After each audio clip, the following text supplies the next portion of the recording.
എന്താ? അല്ല, എന്നൊക്കെ പ്രായമുള്ള കോഴിയാണല്ലോ, കഴിക്കുന്ന മുമ്പ് ഒന്ന് ബഹുമാനിച്ചേക്കാന്ന് വിചാരിച്ചു. എന്റെ കാശ് നശിപ്പിക്കാൻ വേണ്ടി മാത്രം പറിച്ചു വിട്ടിരിക്കുകയാണോ തന്നെ? ഇനി വല്ലതും ഉണ്ടോടോ നക്കാൻ? തന്നെ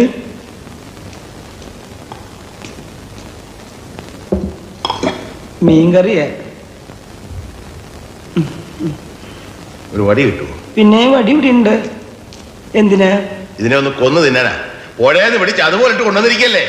ഉപ്പുമില്ല, മുളകുമില്ല, ഒന്നുമില്ല. ഉപ്പ് ഞാൻ ഒരു പാത്രത്തിലൂടെ കൊണ്ടുവയ്ക്കാം. പാത്രത്തിലോ? എന്നാ താനൊരു കാര്യം ചെയ്യും, ഒരു 10-15 പാത്രം ഈ ടേബിളെ നിരത്തി വെച്ചിട്ട് ഉപ്പ്, മുളക്, ഉള്ളി, ജീരകം, കറിവേപ്പില എല്ലാം അതിലിട്ട് വെച്ചാല് ഞാൻ എന്റെ പരുവത്തിനടുത്ത് കഴിച്ചോളാം. ഇനി മേല ഞാൻ അങ്ങനെ ചെയ്യാം. തന്നെയൊക്കെ തീറ്റിപ്പോരുന്ന എന്നെ വേണം പറയാൻ. തനിക്ക് പ്ലേറ്റ് കഴുകി വെച്ചു കൂടോ? കഴുകിയിട്ടുണ്ടല്ലോ. പച്ചവെള്ളത്തിലായി? അല്ല, ചൂടുള്ളത്തില്. ആരും ചൂടുള്ളത് കഴിയാം. ഞാൻ ഒരു സത്യം പറയാം, ഞാൻ പച്ചവെള്ളത്തില കഴിയുന്നു.